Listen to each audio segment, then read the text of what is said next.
ஞானானந்தமயம் தெய்வம் நிர்மலஸ்படிகாகிருதியும் ஆதாரம் சர்வ வித்யானாம் ஹயக்ரீவம் பாஸ்மகே. நமஸ்காரம். நேயர்கள் அனைவருக்கும் அஸ்ட்ரோ கேஎஸ் ஐயங்காரின் பணிவான நமஸ்காரங்கள். நெக்ஸ்ட் ஜென் அஸ்ட்ரோ டிவி நேயர்களுக்கு அஸ்ட்ரோ கேஎஸ் ஐயங்காரின் பணிவான நமஸ்காரங்கள். வார பலன் 8/4/2024 14/4/2024 வரலும் உண்டான வாரத்திற்கு என்ன பலன்கள் மேஷம் முதல் மீனம் வரைன்னு பார்க்கலாம். அதற்கு முன்னாடி இந்த வாரத்தினுடைய கோல்சாரம் என்ன, இந்த வாரத்தில் வரும் விசேஷ நாட்கள் என்ன, அதற்கு பிறகு இந்த வாரத்தில் எந்தெந்த ராசிக்காரர்களுக்கு சந்திராஷ்டமம்னு பார்ப்போம். முதல்ல இந்த வாரத்தினுடைய கோல்சாரம் அப்படின்னு எடுக்கும்போது காலபுருஷ தத்துவத்தின் முதல் ராசியான மேஷ ராசியில் குரு பகவானும், 6ஆம் இடம்னு சொல்லக்கூடிய கன்னியில் கேதுவும், 11ஆம் இடம் அப்படின்னு சொல்லக்கூடிய கும்பத்தில் சனி மற்றும் செவ்வாய், மீனத்தில் சுக்கிரன், சூரியன், புதன் மற்றும் ராகு 4 கிரகங்கள்.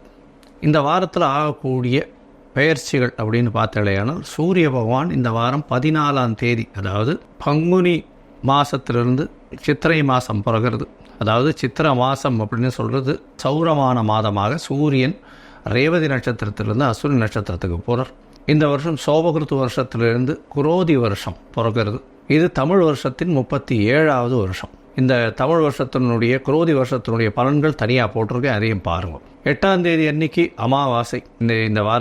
இந்த வாரத்தில் பார்த்தாலேயானால் சந்திர பகவான், அதிவேகமாக செல்லக்கூடிய சந்திர பகவான், பொதுவாகவே இந்த வார பயிற்சிகளை பற்றி வாரத்தினுடைய பலன்களை வச்சு சொல்லக்கூடியது. சந்திர பகவான் மீன ராசி உத்திரட்டாதி நட்சத்திரத்திலிருந்து திருவாதிரை நட்சத்திரம், அதாவது 14ஆம் தேதி அன்னைக்கு திரு ஆதிரை நட்சத்திரம் மிதுன ராசியில் வரார். இந்த வாரத்தில் வரக்கூடிய இருக்கக்கூடிய கிரகச்சாரங்கள் இதுதான். இந்த வாரத்தில் வரக்கூடிய சிறப்பு நாட்கள் என்னன்றதை பார்ப்போம். சிறப்பு நாட்கள்னு சொல்லும்பொழுது 8ஆம் தேதி அன்னைக்கு அமாவாசை, 9ஆம் தேதி அன்னைக்கு யுகாதி பண்டிகை.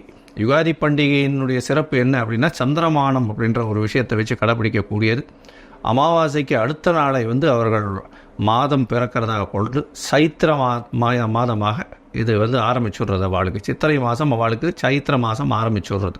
இதில் ஒரு விசேஷம் என்ன அப்படின்னா, பொதுவாகவே இந்த மாதம் பிறக்கிறது சந்திரமானத்தில் பார்த்தேன்னா அமாவாசையில் ஒரே ஒரு நாழிகை கூட சூரிய உதயத்துக்கு அப்புறம் இருந்ததே ஆனால் பிரதமை எண்ணிக்கை அதை எடுத்துக்காமல் அதுக்கு அடுத்த நாள் முழு பிரதமை இருக்கக்கூடியதோ, இல்லைன்னா பிரதமை அந்த நாள் பிறக்கும் பொழுதே பிரதமை திதியில் பிறந்தது நாள் மட்டும்தான் எடுத்துக்க முடியும். அதுதான் ஒரு சிறப்பு.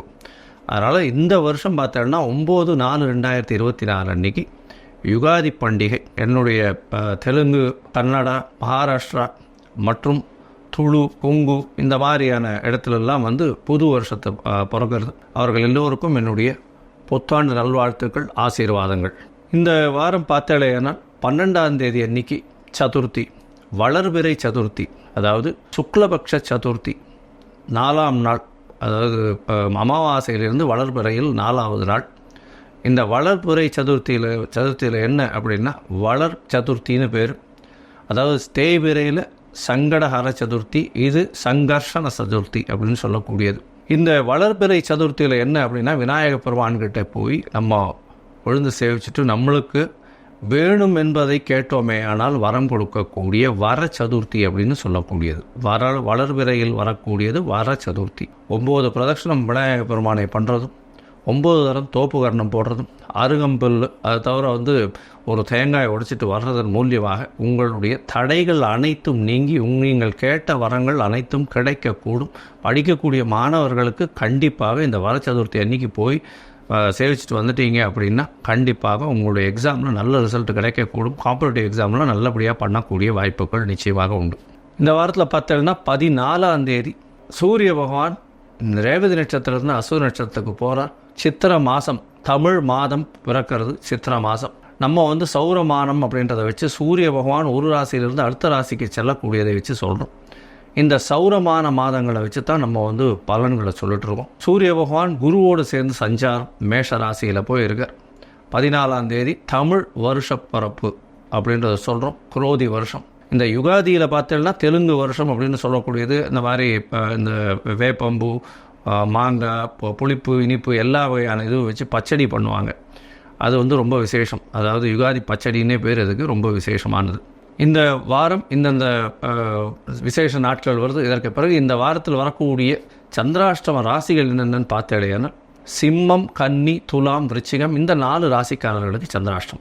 உங்களுடைய ராசிக்கு 8ஆம் இடத்தில் சந்திர பகவான் மறையும் பொழுது மதி மயங்கக்கூடும். ஏன்னா சந்திர பகவான் மதி காரகன், மயங்கக்கூடும். அதனால் தவறான முடிவுகள் எடுக்கக்கூடும். வெளியூர் வழிமான பிரயாணம் வேண்டாம்னு சொல்கிறோம். ஒருவேளை எடுக்க வேண்டி இருந்ததே ஆனால் சந்திர பகவானுக்கு உண்டான எளிய பரிகாரம் அப்படின்னு சொல்லக்கூடிய, உங்களால் முடிஞ்ச ஒரு அரை டம்ளர் பால் கொண்டு போய் அருகில் இருக்கக்கூடிய சிவன் கோயிலில் கொடுத்துட்டு போகிறது மூலியமாக சந்திராஷ்டமத்தின் தாக்கம் குறையும். சரி, இந்த வாரம் மேஷம் முதல் மீனம் வரை எப்படி இருக்குன்னு பார்ப்போம். 8/4/2024 14/4/2024 வரல உண்டான நாட்களில் என்னுடைய மொபைல் நம்பருக்கு ஸ்க்ராலிங்கில் போயிட்டுருக்கு. உங்களுக்கு அஸ்ட்ராலஜிக்கல் கன்சல்ட் தேவைப்பட்டு தான் எனக்கு ஃபோன் பண்ணுங்க. உங்களுடைய date, time, place of birth, உங்களுடைய நேம் அண்ட் பேரண்ட்ஸ் நேம் கொடுத்தீங்கன்னா உங்களுடைய சார்ட்டு போட்டு சந்தி இருக்கான்றதை முதல்ல பார்த்துட்டு, அதாவது நட்சத்திரம், ராசி, லக்னம், நட்சத்திர பாத சந்தி இதெல்லாம் இருக்கான்றதை பார்த்துட்டு, அதுக்கப்புறம் உங்களுடைய தசாபுக்தி அந்தரம் சூக்ஷ்மம் எப்படி இருக்குன்றதை பார்த்துட்டு இன்றைய கோல்சார பிரகாரம் உங்களுடைய பிரச்சனைகள் என்னன்றதுக்கு எளிய பரிகாரம் என்ன சொல்ல முடியுமோ அது சொல்கிறேன். என்னுடைய கட்டணம் என்னன்றதையும் போடுறேன்.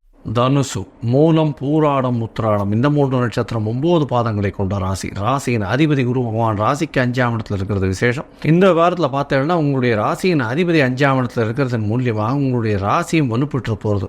அதனால் உடல்நிலையில் சற்று ஏற்றம் இருக்கக்கூடிய காலகட்டம். உங்களுடைய ராசிக்கு 9ஆம் அதிபதினு சொல்லக்கூடிய ஒரு 4ஆம் இடத்துல இருக்கிறது ரொம்ப விசேஷம். 4ஆம் இடத்துல 5 கிரகங்கள் இந்த வாரம் ஆரம்பிக்கும் பொழுதே இருக்குது. அதாவது சூரியன், சந்திரன், புதன், சுக்கிரன் மற்றும் ராகு இந்த 5 கிரகங்கள் இருக்கிற சுக்கிர பகவான் உங்களுடைய ராசிக்கு 6/11ஆம் அதிபதி உச்சம் பெற்று இருக்கிறது பெரிய விசேஷம். ரியல் எஸ்டேட் தொழிலில் இருக்கிறவாளுக்கு பெரிய ஏற்றம் கிடைக்கக்கூடிய காலகட்டம். ஆர்கிடெக்சர்ஸ் அந்த மாதிரியான தொழிலில் இருக்கிறவாளுக்கு பெரிய ஏற்றம் இருக்கும். தங்கம் விற்பனை செய்பவர்களுக்கு திடீர் பண ஏற்றம் வரக்கூடிய வாய்ப்புகள் நிச்சயமாக உண்டு. உங்களுடைய ராசிக்கு முயற்சிகள் அனைத்தும் வெற்றி பெறக்கூடிய காலகட்டமாக இந்த வாரம் அமைய போகுது. இந்த வாரத்தில் பார்த்தீங்கன்னா 3ஆம் இடத்தில் இருக்கக்கூடிய சனி பகவானோடு சேர்ந்து செவ்வாய் பகவான் இருக்கிறதுனால இளைய சகோதரம் மூலியமாக சிறு சிறு பிரச்சனைகள் வந்தாலும் நல்லபடியாக முடியக்கூடிய வாய்ப்பு உண்டு. 5ஆம் அதிபதி 5/11 இருக்கிறதுனால குழந்தைகள் மூலியமாக சில பெருமைகள் வரக்கூடிய வாய்ப்புகள் நிச்சயமாக இருக்கும். வெளியூர் வெளிமாநிலம் செல்லக்கூடிய வாய்ப்புகள் நிச்சயமாக இருக்கும். புதிய வேலை வாய்ப்பு கிடைக்கக்கூடிய காலகட்டம். உங்களுடைய ராசிக்கு 9, 10 அதிபதி 4ஆம் இடத்துல சேர்ந்திருக்கிறதுனால பொது காரியங்களில் ஈடுபட்டு அதன் மூலியமாக நல்ல ஒரு ஏற்றம் செய்யக்கூடிய காலகட்டமாக இருக்கும். தாயின் உடல்நிலையில் நல்ல ஒரு ஏற்றம் இருக்கும். தந்தையின் உடல்நலத்தில் நல்ல ஒரு ஏற்றம் இருக்கக்கூடிய காலகட்டமாக இந்த வாரம் அமையிறது. இந்த வாரத்தில் பார்த்தீங்கன்னா அதாவது 8/4/2024 14/4/2024 வரலும் உண்டான வாரத்தில் சந்திர பகவான் உங்களுடைய ராசிக்கு 4ஆம் இடத்துல இந்த வாரத்தை ஆரம்பிக்கிறார். அதாவது 8ஆம் தேதியிலிருந்து 9ஆம் தேதி கார்த்தால ஒரு 8:30 மணி வரலும் இருக்கக்கூடிய சந்திர பகவான் அதற்கு 4ஆம் இடத்துல இருக்கக்கூடிய காலகட்டம். அமாவாசை யோகம் வருது. சுக்கிர பகவான் உச்சம் பெற்று 4ஆம் இடத்துல இருக்கிறதும் ரொம்ப விசேஷம். வேலையில் புதுசாக ப்ரமோஷன் வரக்கூடிய வாய்ப்புகள் நிச்சயமாக உண்டு. இந்த வாரத்தில் பார்த்தலையானால் வேலை மூலியமாக வெளிநாடு வெளியூர் வெளிமாநிலம் செல்லக்கூடிய வாய்ப்புகள் நிச்சயமாக இருக்குது. ஏன்னா உங்களுடைய ராசிக்கு பார்த்தலையானால் குரு பகவான் ராசியை பார்க்கறதுனால உடல் நலத்தில் நல்ல ஏற்றம். 12ஆம் அதிபதி 3ஆம் இடத்துல முயற்சி ஸ்தானத்தில் இருக்கிறது நல்ல ஒரு ஏற்றத்தை கொடுக்கும். உங்களுடைய ராசிக்கு 5ஆம் இடத்துல சந்திர பகவான் போகிறார். அதாவது 9ஆம் தேதி கார்த்தால ஒரு 8:30 மணியிலிருந்து 11ஆம் தேதி கார்த்தால ஒரு 11:30 மணி வரலும் இருக்கக்கூடிய காலகட்டம். இந்த காலகட்டத்தில் பார்த்தீங்கன்னா உங்களுடைய ராசிக்கு குரு சந்திர யோகம் வருது. அதன் மூலியமாக நல்ல ஒரு ஏற்றம் கிடைக்கக்கூடிய காலகட்டம். அதாவது உங்களுக்கு புதிய பதவி, புகழ், அந்தஸ்து, கௌரவம்லாம் வரக்கூடிய காலகட்டமாக இந்த வாரம் அமையிறது. குழந்தை பிராப்தி ஏற்படக்கூடிய பாக்கியம் உண்டு. அதாவது குழந்தை இல்லாமல் இருக்கக்கூடிய தம்பதியினருக்கு குழந்தை பிராப்தி ஏற்படக்கூடிய வாய்ப்புகள் இந்த வாரம் மிகவும் அதிகமாக இருக்குது. உங்களுடைய ராசிக்கு 6ஆம் இடத்துல சந்திர பகவான் போய் உச்சம் பெற்று போகிறார். 6ஆம் அதிபதியும் 4ஆம் இடத்துல உச்சம் பெற்று போகிறார். தாயின் மூலியமாக நல்ல ஒரு ஏற்றமான செய்தி வரும். இந்த தனுசு ராசிக்காரர்கள் அதுவும் ப்ரொஃபஸர்ஸ், டீச்சர்ஸ், அட்வொகேட்ஸாக இருக்கிறவங்களுக்கு நல்ல ஒரு ஏற்றம். ஆடிட்டர்ஸு, அதை தவிர டீச்சிங் ப்ரொஃபஷனில் இருக்கவா, ஆப் விற்பனை பண்ணுறவா, அதாவது எஜுகேஷனல் ஆப் விற்பனை பண்ணுறவா, இவாளுக்கெல்லாம் நல்ல ஒரு ஏற்றம் கிடைக்கக்கூடிய காலகட்டமாக இந்த வாரம் அமைகிறது. இந்த வாரத்தில் பார்த்தீங்கன்னா உங்களுடைய ராசிக்கு 6ஆம் இடத்துல உச்சம் பெற்ற சந்திர பகவான் இருக்கக்கூடிய காலகட்டம். 8ஆம் அதிபதி 8/11 சொல்லக்கூடிய 6ஆம் இடத்துல இருக்கிறது பெரிய விசேஷம். இதன் மூலியமாக வெளிநாடு போகணும்னு பார்த்துருந்தீங்கன்னா வெளிநாடு போகக்கூடிய யோகம் நிச்சயமாக கிடைக்கும். மறைந்திடத்திலிருந்து திடீர் பணம் வரக்கூடிய வாய்ப்புகள் நிச்சயமாக உண்டு. உங்களுடைய ராசிக்கு சப்தமத்தில் சந்திர பகவான் போயிருக்கார். அதன் மூலியமாக பார்த்தோம்னா வெளிநாட்டுக்கு போகிறதுக்கு பார்த்துட்டு இருக்க வாழ்க்கை இந்த காலகட்டத்தில் வெளிநாடு போகக்கூடிய பாக்கியம் உண்டு. அதோட பார்ட்னர்ஷிப் பிஸ்னஸ் நல்ல ஒரு ஏற்றம் கிடைக்கக்கூடிய வாய்ப்புகள் நிச்சயமாக இருக்கும். இந்த வாரத்தில் பார்த்தீங்கன்னா உங்களுடைய உடல்நிலை நல்லபடியாக இருக்கும். தாய் தந்தை உடல்நிலை நல்லபடியாக இருக்கக்கூடும். படிக்கக்கூடிய மாணவர்களுக்கு நல்ல ஒரு ஏற்றம் கிடைக்கும். போட்டித் தேர்வு எழுதக்கூடிய மாணவர்களுக்கு நல்ல ஒரு வெற்றி வாய்ப்பு கிடைக்கக்கூடிய காலகட்டம் நிச்சயமாக இருக்குது. பொதுவாக இந்த வாரம் பெரிய ஏற்றமான வாரமாக இந்த தனுசு ராசிக்காரர்களுக்கு அருகில் இருக்கக்கூடிய நாமக்கல் ஆஞ்சநேயரை போய் சேவிச்சுட்டு வர்றதன் மூலியமாக உங்களுக்கு எல்லா விதமான நன்மைகளும் நடக்கக்கூடிய காலகட்டம். ஏன்னா 7-10 அதிபதி அப்படின்னு சொல்லக்கூடிய புத பகவான் நீச்ச பங்கமடைஞ்சு ராஜயோகத்தை கொடுக்க போகிறார். அதனால் பார்ட்னர்ஷிப் பிஸ்னஸ்லையும் சரி, சொந்த பிஸ்னஸ்லேயும் பெரிய ஏற்றம் கிடைக்கும். எதிர்பாலினத்தவர் மூலியமாக நல்ல ஒரு ஏற்றம் கிடைக்கக்கூடிய காலகட்டமாக இந்த வாரம் அமையிறது. லோகா சமஸ்தா சுகினோ பவந்து. நன்றி, நமஸ்காரம்.